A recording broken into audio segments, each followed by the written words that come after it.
Hi everybody, Tom Gile at the Gile Group. Hey, today is Tuesday, July 14th, bringing you this week's Gile Report. Just want to say there's a lot of information out there right now about both the economy and the housing market. So now more than ever, it's really important that you get the facts about what's really going on as opposed to getting caught up in the hype and the emotions. Last week, financial analyst Suze Orman piped in with her opinion about the housing market. Was she right or was she wrong? Let's take a look.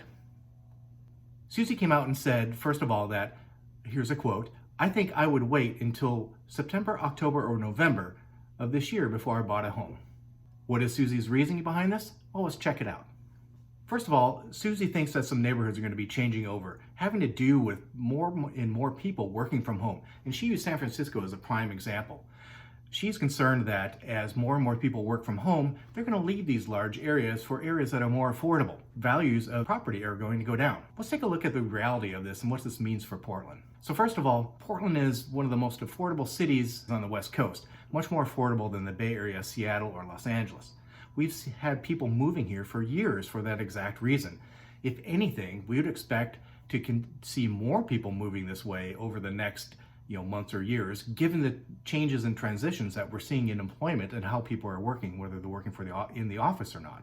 So let's take a look at Suze's next reason why she thinks people should wait to buy a home. She's concerned about the number of foreclosures that are imminently on the horizon here. Orman points out that many people will have to make up their missed mortgage payments around the time that the unemployment is scheduled to stop on July 31st.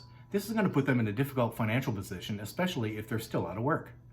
Sounds valid. Here's the reality of it. Assuming people with federally backed mortgages went through the proper process in line with the CARES Act forbids lenders for foreclosing until at least August 31st. But even more important than that, the CARES Act provides additional protection, an initial 180 days after applying for forbearance, and an additional 180 days after that. So potentially 360 days or a full year from the time you apply for forbearance until you could possibly be in a situation of default. So as you can see, the reality does not match Suze's assumptions. What's Suze's next reason to wait? The wave of foreclosures we're about ready to see are going to drive down home prices. And this is an interesting one. So she lays it out like this. She says, here's the problem. Let's say you paid $300,000 for a home today and your next door neighbor is out of work due to the coronavirus and can't afford to make their mortgage payments. So they foreclose on your neighbor's home. She goes on to say, that house goes for $150,000. Do you know what that just did to the property value of the home you just bought?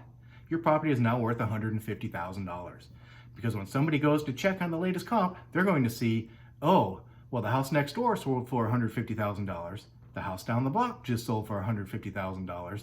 There goes the price of real estate, and that's exactly what happened in 2007 and 2008.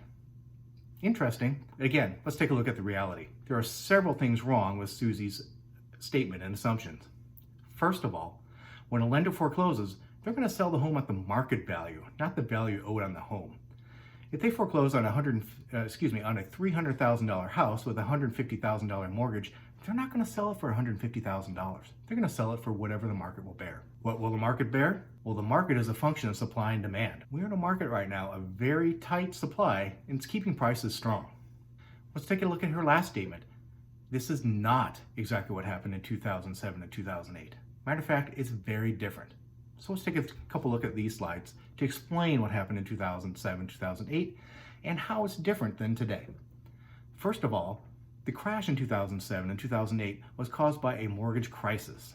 It was caused by a number of factors, one of them being very loose restrictions on how and who would get mortgages.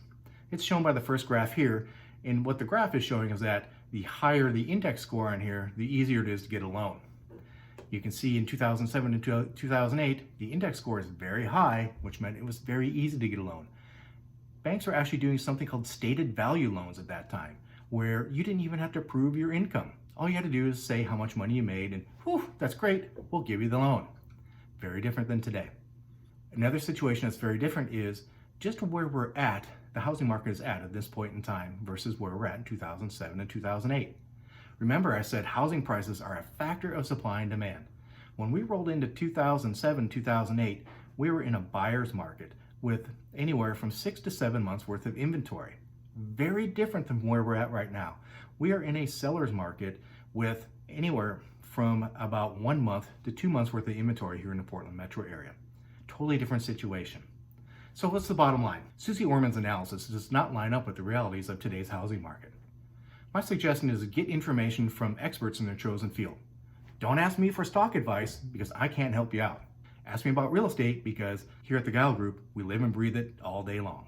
And remember, hype and bad news sells. Get the facts. Tune in next week. We're going to dive into the submarkets of the Portland real estate market. Typically, we think of Portland as one large market, but the reality of it is it's actually built up of several smaller markets that all are acting differently depending on their own unique situations, pricing, supply, and demand. Have any questions about the economy or the real estate market? Ask the Gile Group.